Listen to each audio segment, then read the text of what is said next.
Et c'est vrai que moi je trouve que ça doit être difficile de faire de l'histoire maintenant, parce que justement il y a ce regard critique, ce regard reculé que les gens parfois ne comprennent pas forcément. Parce que les professeurs étant plus penchés sur l'histoire, ne me donnaient pas l'envie d'aimer la géographie. Est-ce que le monde va mal parce que la forte médiatisation justement des événements amène justement cette peur. Et généralement on préfère mieux vulgariser l'histoire que forcément faire de l'histoire.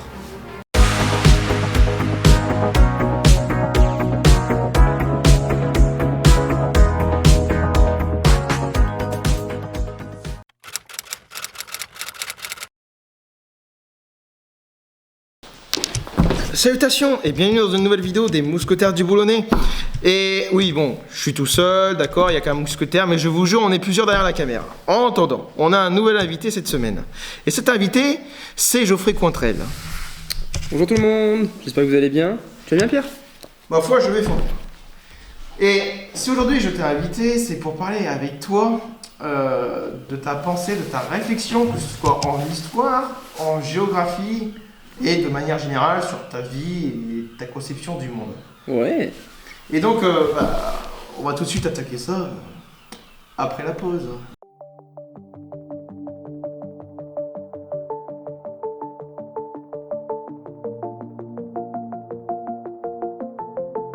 Pour commencer, donc, on va s'intéresser à ton parcours en histoire, tes réflexions en la matière, mais aussi à ce qui t'intéresse et te passionne dans ce domaine. Et pour commencer, la question qui semble la plus fondamentale, pourquoi tu as fait une licence d'histoire? Pourquoi j'ai fait une licence d'histoire? Très bonne question. Je vais te répondre avec honnêteté. Au début, il fallait trouver des vœux. Je n'avais pas de réelle intention de faire de l'histoire au début, parce que j'avais mis des vœux de droit et autres. Et quand j'ai fait une année sabbatique, je me suis dit, reviens sur ce que tu sais faire et ce que tu aimes faire. Et en fait, c'est vrai que l'histoire, ça a toujours été une passion, à la fois un loisir aussi. Et c'est pour ça que je me suis dit, allons-y et faisons de l'histoire. Et franchement, je regrette pas le choix et j'apprends énormément de choses que je voulais à tout prix apprendre. Et maintenant, j'ai soif de connaissances, même si on sait très bien qu'on peut pas tout savoir, bien sûr. Et donc, dans l'histoire, il y a plusieurs périodes. L'Antiquité, la médiévale, la moderne et la contemporaine. Voire même, disons-le, la préhistoire. Est-ce que tu as une période en particulier que tu apprécies et pourquoi? Alors, j'ai plusieurs périodes qui m'intéressent. Notamment, si on commence par la médiévale. C'est vrai que la médiévale, c'est une des matières qui est peu aimée par justement les étudiants. Mais en soi, moi, c'est une période où ça m'intéresse parce que c'est bien sûr une période très sombre où généralement on a peu de connaissances, notamment au collège et au lycée. Et moi, j'étais vraiment curieux de savoir comment ça se passe, qu'est-ce que l'on fait, etc. Et c'est vrai qu'arrivé en L2, quand on travaille l'histoire, on se dit il n'y a pas rien eu. Et forcément, c'était vraiment intéressant de savoir. Ensuite, là où j'ai vraiment pris goût, c'était pour l'histoire moderne. L'histoire moderne qui est pour moi une période très intéressante, notamment dès l'avènement de l'absolutisme, où on a une manière de gérer son royaume un peu différemment des prédécesseurs. Et franchement, c'est une des périodes qui m'a énormément intéressé et qui me plaît énormément. Bien sûr, je ne prends pas non plus part où j'ai un avis, non, c'est juste que c'est une période très enrichissante d'un point de vue politique. Et bien sûr, après, pour moi, il y a l'époque contemporaine, politiquement parlant, là, limite, c'est une piscine, on nage dedans. Et la période où vraiment il y a une période, un événement, c'est la Révolution. C'est un moment vraiment très intéressant. Savoir ce que les gens pensent de Louis XVI, etc. Parce que souvent, on va le connoter avec souvent un aspect un peu négatif. Oui, c'est un mauvais roi, etc., un tyran. Mais moi, je voulais pas voir cet aspect de tyran, je voulais juste savoir pourquoi, qu'est-ce qui s'est passé, comment, les erreurs qui ont été faites par le roi ou autre, etc. Je voulais savoir à tout prix. Donc, voilà. Et après, surtout, bien sûr, c'est actuellement, c'est bien sûr, comme je veux dire, Simone Veil, c'est une page de l'histoire qui m'a donné envie de faire de l'histoire et de comprendre un peu ce qui s'est passé justement, notamment la Seconde Guerre mondiale aussi. Donc tu as ta 3e année de licence. Oui. Maintenant. Donc on peut dire que tu as un bagage culturel et historique quand même assez important, on peut dire. Hein. Bon. Quelle leçon t'as appris l'histoire sur l'humanité, la civilisation quelle leçon as-tu tiré philosophiquement ou autre sur la manière de l'être humain de se comporter? Bah, ce qui est intéressant, c'est que, comme je t'ai dit, j'aime bien savoir ce que les gens pensaient avant. Comment ils percevaient justement leur entourage. Surtout, leur entourage, c'est ce que je veux dire, c'est la société, comment ils voyaient les choses. Parce que c'est vrai qu'aujourd'hui, c'est facile de dire, nous, on a un regard plus critique, plus reculé. Parce que, avec la démocratie, etc., l'expression, liberté d'expression. Mais à l'époque, est-ce que il y avait ça aussi? Bon, on le sait très bien parce qu'il y a eu des auteurs, etc., qui ont fait, comme notamment Jean de La Fontaine. Mais à quelle échelle? Et surtout, aujourd'hui, facilement, une personne peut donner son avis. À l'époque, c'était différent. Et justement, moi, ce qui vraiment m'intéresse sur ce que j'ai vraiment retenu, c'est la manière dont on doit faire l'histoire et de comment on doit la raconter, et notamment d'une époque antérieure à maintenant. Et c'est vrai que moi je trouve que ça doit être difficile de faire l'histoire maintenant, parce que justement il y a ce regard critique et ce regard reculé que les gens parfois ne comprennent pas forcément. C'est pour ça qu'il y a un écart entre la discipline et bien sûr la société, quoi.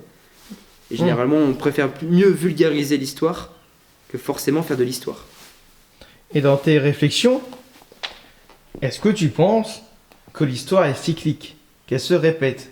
Je dirais pas qu'elle est cyclique. Toutefois, il y a certaines choses qui se répètent, certes, mais sous un ampleur différent. Et en fait, je parle plutôt même d'évolution. On évolue, bon, les guerres sont de plus en plus meurtrières, que maintenant, bien sûr, avec le conflit russo-ukrainien, donc là, on revient un peu un peu en arrière, parce que, alors que normalement, si je ne me trompe pas, il y a eu peu de guerres qui ont créé dans les années début du 21e siècle aussi. Il y a aussi peut-être l'intervention des États-Unis, mais contre l'Afghanistan, mais c'est pas ça réellement qu'on parle de guerre. Si on compare par exemple à la Seconde Guerre mondiale, où les États, même le monde a été choqué via l'ampleur des morts, etc. Je pense que pour moi l'histoire a évolué, l'histoire, etc. Même les guerres ont évolué dès la fin de la Seconde Guerre mondiale. Je pense que la Seconde Guerre mondiale a été un maximum que l'on pouvait atteindre, et on s'est dit il y a peut-être une manière de repenser les choses, etc. Et c'est là où ça a découlé. Et pour moi, je trouve que l'histoire, elle ne se répète pas, parce qu'aujourd'hui, elle évolue. Et elle tend même à changer, parce qu'on essaye de ne pas refaire ce qu'on a fait auparavant. Mais souvent, c'est difficile, parce qu'on préfère dire c'est plus facile à dire qu'à faire. Mais on se rend compte que l'importance des dégâts que cela peut faire, et notamment toujours cette histoire de la Seconde Guerre mondiale et Première Guerre mondiale. Pourtant, on peut se dire, au vu de la guerre en Ukraine, de la réalité sur le terrain, que c'est encore des hommes dans des tranchées. Ouais. On peut se dire que l'histoire se répète, notamment avec la Première Guerre mondiale. Dans ce cas, elle se répète par la manière de combattre, dans ce cas-là. Mais c'est pas la même chose, parce que pour moi, la Première Guerre mondiale, on est sur un no man's land.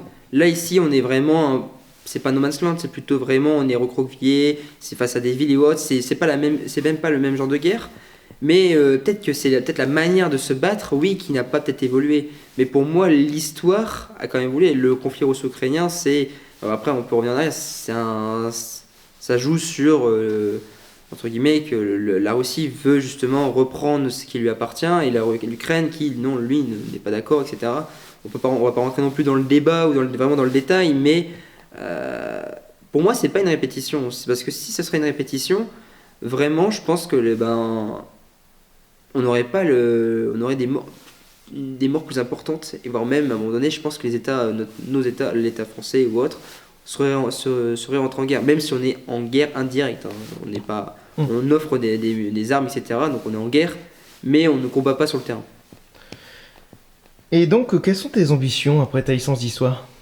Après ma licence d'histoire, au départ, moi étant très attaché à la géographie et à l'histoire, je voulais faire de la géopolitique. Voyant l'accessibilité qui est vraiment très compliquée, et que je pense ne pas avoir ma place vraiment réellement sur la géopolitique. Je préfère limite partir sur un master MEF, enseignement de ce fait, et essayer de faire une agrégation à géographie d'ailleurs, pour vraiment étendre ma réflexion auprès d'un public plus âgé, et pourquoi pas aussi plus tard essayer d'aller plus loin encore, hein, peut-être pour le doctorat, mais bon, ça, le doctorat, ça reste entre guillemets. Donc cette passion pour l'histoire que tu as décrit ici présent dans cette première partie se trouve dans un sens complétée par une autre passion qui est celle de la géographie, qui est peut-être même plus importante. C'est ce que nous allons tout de suite étudier avec toi, découvrir dans la deuxième partie qui va suivre.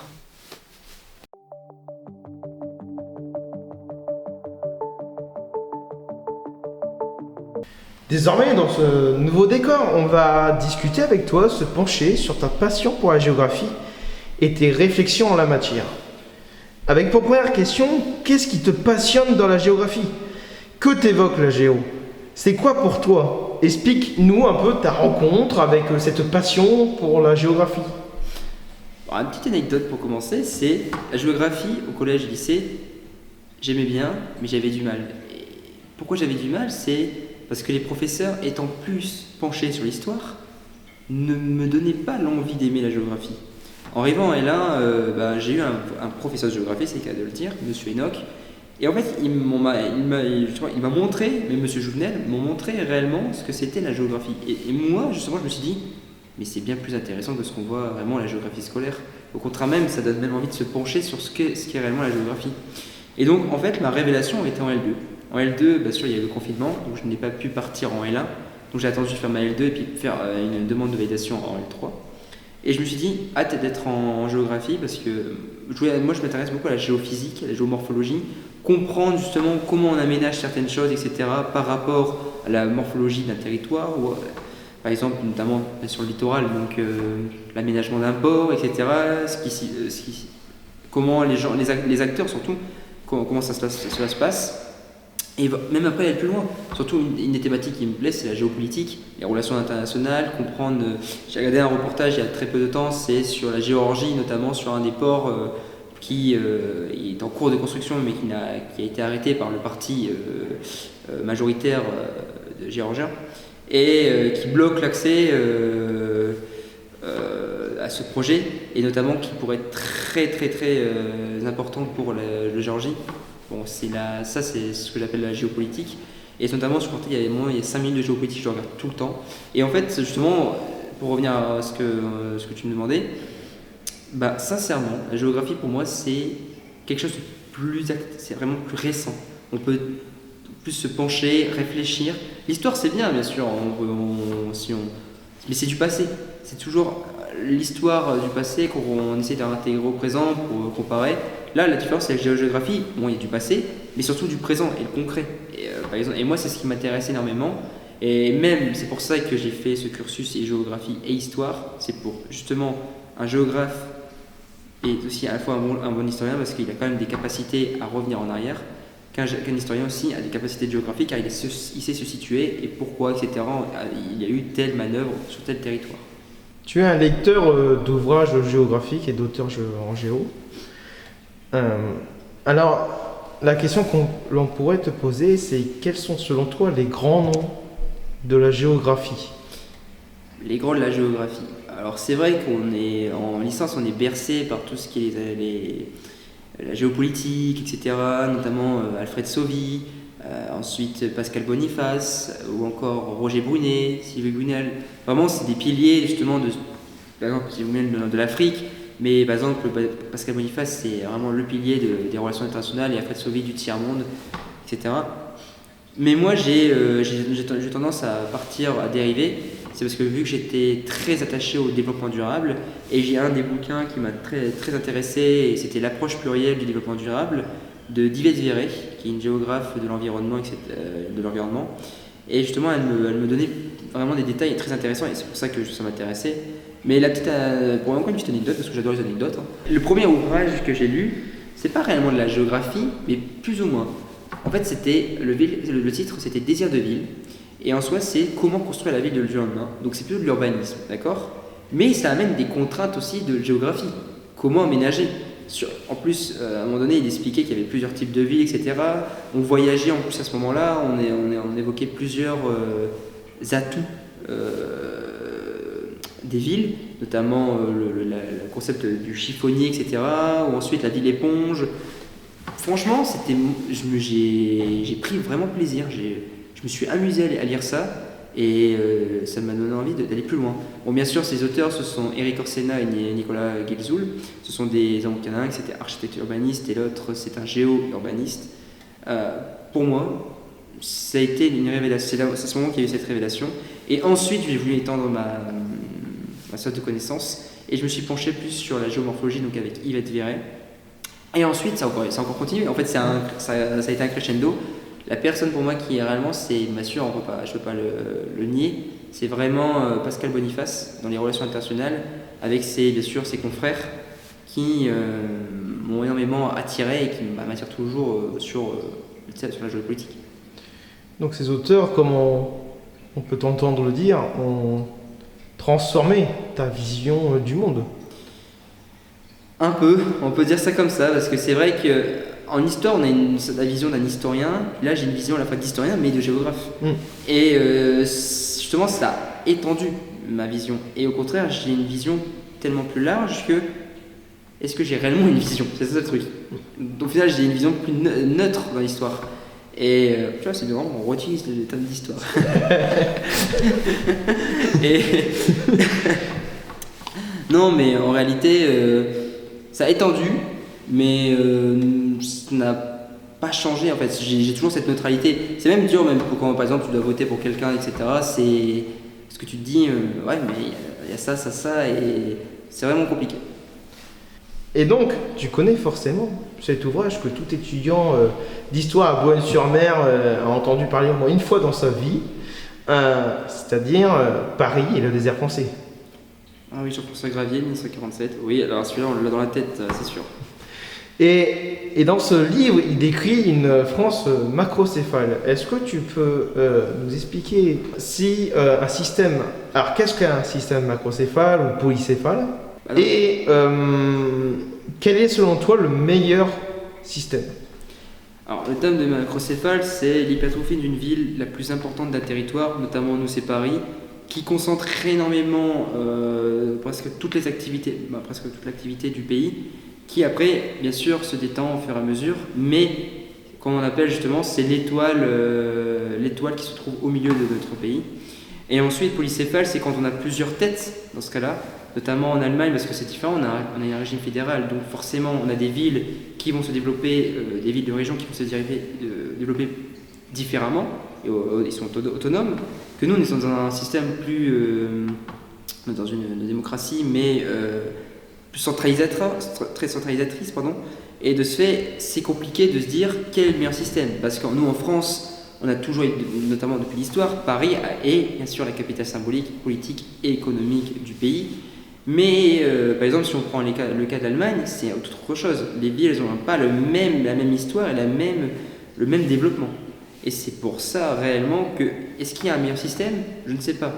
Parce que c'est en fonction de là où tu vis et de l'histoire qui est justement. Parce que en France, imagine, bon, il y a eu la politique de décentralisation et de concentration des pouvoirs, notamment dans les années 80, mais c'est vrai que ça n'a pas mis d'aider. On a vu des villes émerger, notamment Lille, qui est quand même une grande ville française, Marseille, Le Havre, mais ils sont tous toujours rattachés à une ville, Paris. Donc en fait, Paris, c'est le moteur de notre pays, et c'est ce qui justement s'est réalisé depuis toute l'histoire. Donc déconcentrer les pouvoirs actuellement, devenir ce qu'on appelle justement un système polycéphale, en France, ça serait très compliqué parce qu'on ne connaît pas, on n'a pas l'habitude. Même au contraire, la région sont toujours attachées à Paris. Il y a toujours cet aspect de se dire Paris n'est jamais très loin. Et on peut même remettre en question l'ouvrage de Jean-François Gravier aujourd'hui. Est-ce que cela évolue ou pas? Oui, il y a des évolutions, mais on voit toujours que Paris est omniprésent. Garde toujours la tête. Et par exemple, pour le cas de l'Allemagne ou même pour le cas, par exemple, des États-Unis. Mais les États-Unis, par exemple, tu as Los Angeles qui est totalement... dans la région de la Californie est l'une des plus grandes régions au monde. Bon, je pense que ça peut être la quatrième région la plus riche au monde. Donc ce n'est pas rien que nous, par exemple en France, nos régions ne battent pas, sont vraiment inférieures à Paris, et vraiment, même à l'Île-de-France, pardon. Mais vraiment, même, tout un exemple, en termes de population. Paris, tu as 12 millions d'habitants, avec son agglomération comprise dedans. Lille, on approche le million. Donc franchement, il y a un problème, quoi. On peut pas, du jour au lendemain, et même je pense pas, venir dans un système polycéphale. Et même, je pense encore, si on le devient, ce sera pas maintenant, c'est sûr et certain. Et est-ce que tu penses donc qu'en fait, c'est un peu une loi du plus fort? C'est-à-dire que, imaginons qu'il y ait une autre ville, prenons Lille pour notre étude de cas, qui grossit au point de dépasser Paris. Est-ce que tu penses que un système macrocéphale peut changer de tête?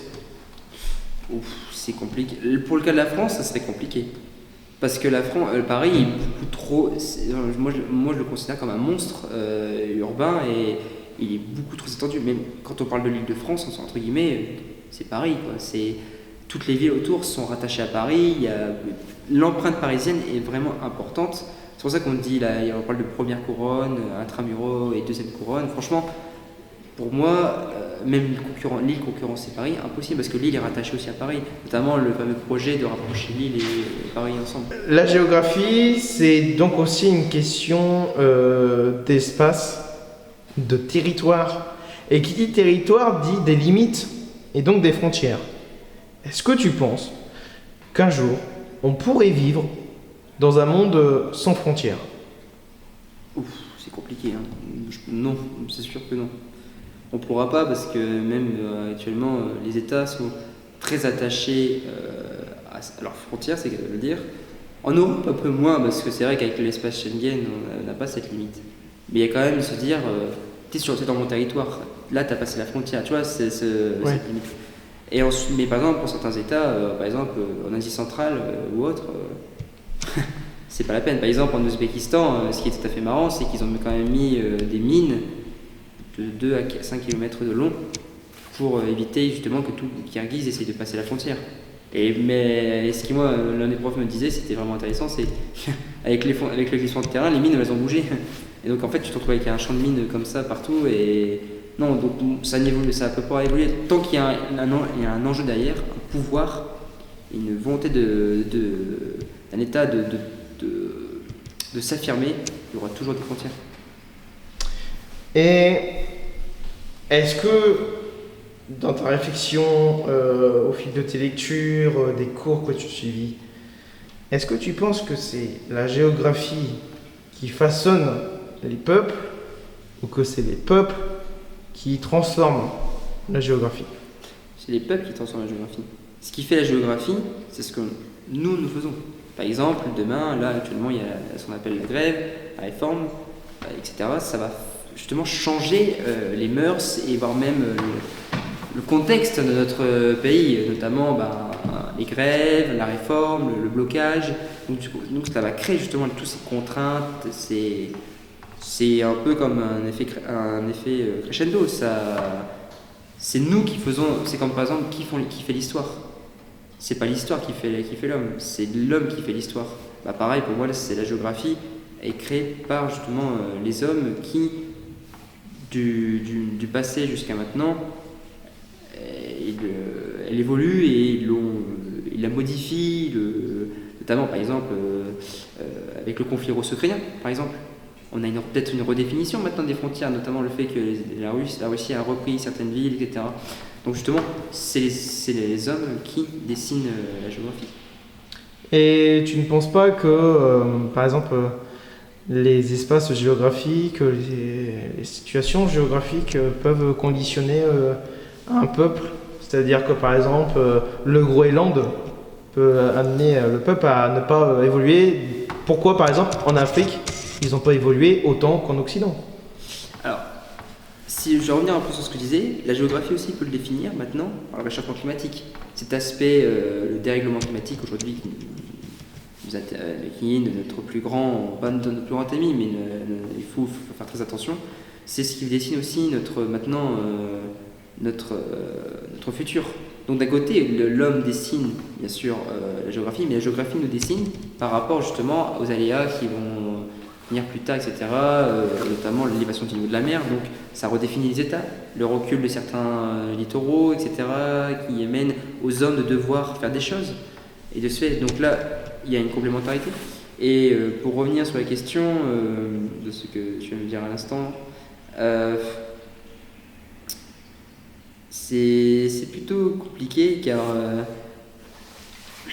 l'Afrique, c'est à la fois de la responsabilité des États étrangers, donc occidentaux et russes et chinois, mais à la fois aussi la responsabilité des États africains de ne pas s'auto-affirmer et voire même de suivre l'influence, les politiques des États occidentaux, ce qui fait qu'il y a de la corruption, etc. Donc en soi, on peut en débattre des heures, hein, parce que franchement, je pense que le cas de l'Afrique est encore même très convoité, notamment par la Chine, où la Chine pour elle, c'est sa terre de production, etc. Elle s'éclate dessus, hein, on va pas se mentir. Elle a une main mise sur tout. Mais pour moi, non, c'est pas. On peut pas vraiment parler du cas de retard. Il y a eu un retard, certes, mais c'est par rapport au fait qu'il y a eu force politique, et la guerre, eux, il y a l'aspect victime aussi des Africains et qui n'ont pas aussi cherché à se responsabiliser de la tutelle occidentale ou autre. Eh bien, maintenant qu'on a bien englobé, bien découvert ta manière, ta façon de penser, ta passion pour la géographie et tes réflexions sur certains sujets géographiques, on va pouvoir s'attaquer désormais à notre dernière partie, qui est bien sûr celle où on va s'intéresser à ta manière de vivre, de concevoir ta vie.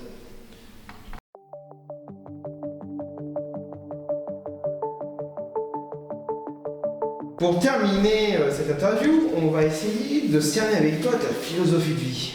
Comment tu conçois ta vie et par conséquent, comment tu vis ta vie.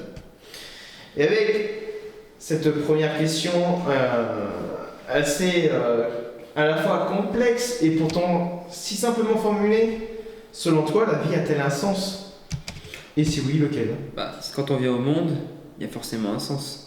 On ne vient pas par hasard, à moins qu'il faut croire au destin. C'est vrai que le destin, on a tendance à y croire parce qu'il arrive des choses par coïncidence qu'on ne peut pas, on ne s'y attend pas réellement et qu'on se dit, est-ce que c'est un hasard ou pas?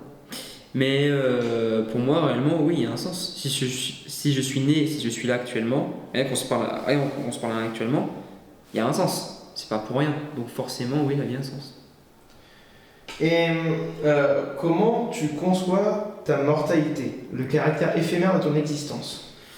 Bon, en vrai, j'y pense pas réellement. En fait, je suis plutôt du genre à vivre la vie le jour le jour. Je pense pas à ce qui va se passer après, au contraire. Limite, je préfère penser à ce qui va se passer pour mon métier, mais pas pour ce qui va se passer pour moi après. J'en ai rien à faire. Franchement, moi, c'est dans le genre où je kiffe ma vie. C'est qu'à de le dire, la joie de vivre, quoi, en fait. Tu es à fond dans ce que tu fais, t'as pas à dire, bon, bah, tiens, imagine s'il m'arrive ça. Non, sincèrement, je fonce ligne droite. Vers là où ce que j'ai envie de faire ou autre. Carpe diem, dans un sens. Oui, c'est ça. Entre le chemin de la gloire et celui du bonheur, il faut choisir, disait le poète Lamartine. Quel est ton choix? Mais justement, ça c'est la question. C'est ce qu'il disait le poète. Mais est-ce que actuellement, qu'est-ce qui fait le bonheur et qu'est-ce qui fait la gloire? Pour moi, le bonheur, il y a aussi la gloire. Par exemple, le fait de réussir ses études ou autre, etc., c'est comme une gloire en tant que telle, en soi, par exemple. Et la gloire, à la fois, t'es content. T'es heureux, donc il y a un certain bonheur. Donc pour moi, je ne choisis pas l'un ou l'autre, je choisis les deux. Pour moi, les deux sont complémentaires. Le fait de réussir sa vie, etc., c'est une gloire, et à la fois on est heureux, donc content, c'est un bonheur. Est-ce que selon toi, tout n'est qu'une question de volonté? C'est-à-dire? On entend souvent, c'est un nouveau message porté notamment par le développement personnel, que à la simple force de ta volonté, tu peux tout faire. Tu peux devenir grand chef d'entreprise, tu peux accumuler des milliards, tu peux devenir homme, voilà. En soi, j'ai envie de te dire, on peut. Comme on dit, quand on veut, on peut. Mais en fonction de là où tu nais, c'est vraiment encore plus compliqué. Quand tu viens du bas de l'échelle sociale, vraiment très difficile. Et la volonté là, c'est personnel. C'est le fait, par exemple, de se dire, il faut que je m'en sorte. Il faut que je sorte de ce trou, que je limite, je n'oublie pas, parce que ne jamais oublier ses origines, mais que je sais d'où je viens. Dans ce cas-là, je montrerai aux gens ou me montrerai même à ma famille de quoi je suis capable et ce que je peux faire par la suite. Moi, je viens d'un milieu ouvrier, côté, mon père formateur technique, voilà, et ma mère employée de commerce. Je sais d'où je viens et le but, c'est de leur montrer que, avec la pure volonté du monde, on peut s'en sortir. Et ils m'ont fait, c'est eux qui m'ont inventé, justement, amené ces valeurs. Parce qu'eux, à l'époque, ont fait autrement, bien sûr. Ils n'ont pas eu le même cursus scolaire que moi. Et moi, dans le sens où je me dis, bah, je veux pas être comme eux, je veux aller plus loin, je veux réussir. Et c'est ce qui s'est passé au fur et à mesure, parce que mon grand-père il était chef de chantier, menuisier. Mon père a travaillé dans le bâtiment, mais il est passé plus dans le côté formateur, donc c'est comme un genre de professeur de maçonnerie et de carreleur. Et moi j'étais là dans le sens, c'est professeur, mais je vais encore plus loin dans un domaine qui me plaît. Donc en fait il y a une évolution de génération en génération. Et moi mon but c'était vraiment ça, c'est la volonté de tout à tout prix m'en sortir. Et donc pour moi, il y a une volonté, mais il faut en vouloir. Aujourd'hui, le monde, comme on le décrit, ne va pas bien. C'est-à-dire qu'on allume la télévision, on découvre qu'il y a le réchauffement climatique, que demain il y aura des tsunamis, enfin la fin du monde, quoi. Il y a la guerre en Ukraine. Il y a la pandémie du Covid-19 qui a montré qu'on était quand même assez fragile. Alors, la question que j'ai envie de te poser, c'est comment vivre dans un monde qui va mal ?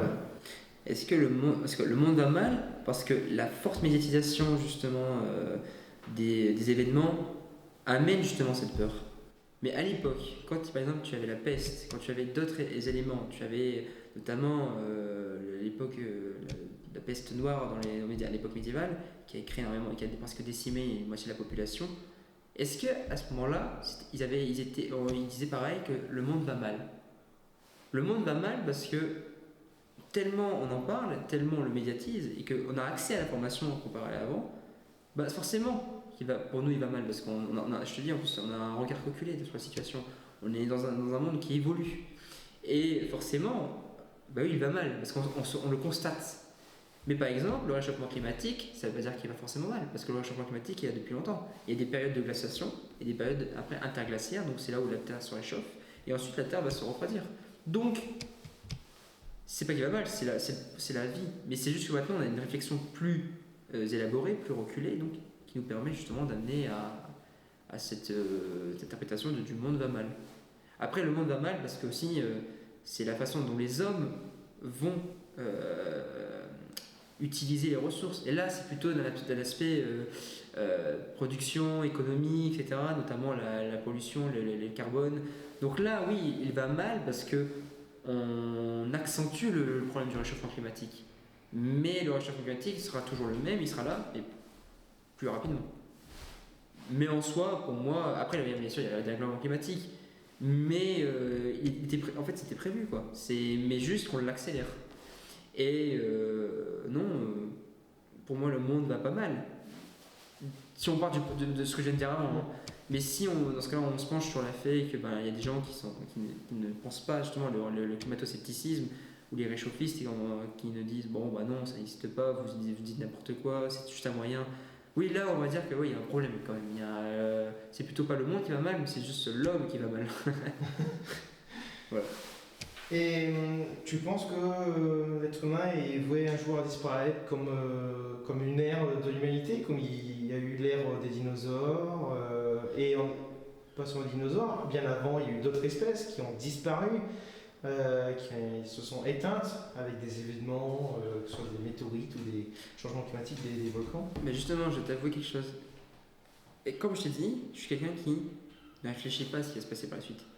Actuellement, me dire que ça va s'éteindre, je n'y pense pas réellement parce que l'homme, à la différence, bien sûr, des animaux, attention, je ne critique pas, mais je ne le mets pas c'est qu'il va toujours chercher, et on le sait très bien, dès qu'il y a une crise ou autre, l'homme va chercher un moyen de s'en sortir. Et donc généralement on le sait très bien, maintenant on fait en sorte de contrôler justement les astéroïdes qui traversent la Terre ou qui arrivent sur la Terre, etc. Il y a vraiment cette fait de défense, cet instinct de défense chez les hommes qui justement, pour moi, la race humaine n'est pas là encore de s'éteindre. Au contraire, peut-être des millions d'années, je sais rien, on ne sera plus là pour parler et c'est pour ça que je ne pense pas réellement. Parce que je dis pas, mais je touche du bois, mais dans 50 d'années, 70 ans, je serai plus là. Donc pour moi, c'est pas quelque chose qui me faut penser, qui est ma réflexion. Par contre, c'est pour ceux qui, bien sûr, mais la descendance, ceux qui, oui, bien sûr. Mais d'ici là, la descendance, est-ce qu'on pourra parler de descendance au bout de 1000 ans d'années? C'est un peu chaud. À moins que j'ai une famille de contes ou autre, etc. je suis noble, mais je pense pas. Non. Pour moi, ça fait pas partie de ma réflexion. Nous arrivons donc au terme de cette interview et nous avons coutume de demander à notre invité quels conseils il donnerait aux étudiants sur leur manière de vivre leur vie. Quand on est étudiant, c'est difficile, surtout si par exemple on a un job à côté, etc. Il ne faut pas lâcher, il faut toujours continuer, se dire qu'on ne fait pas ça pour rien. Les études, malgré ça, c'est vrai que c'est difficile, mais c'est important pour soi-même parce que maintenant, sans les études, c'est vrai que certains sont très efficaces, même en n'ayant pas fait d'études, mais c'est un plus en fait pour rentrer dans le chemin de l'emploi. Et il ne faut pas abandonner, il faut toujours rester soudé. Si on a des amis, il faut profiter de chaque instant avec eux, profiter de sa vie comme le jour au jour. Eh bien, merci Geoffrey. Avec plaisir. Merci à vous, spectateurs, d'avoir suivi cette interview jusqu'au bout. Et n'oubliez pas de vous abonner, de liker la vidéo, de laisser un commentaire. Ça fait toujours plaisir. Et puis, à une prochaine fois. À tantôt pour une prochaine vidéo. Au revoir. Au revoir.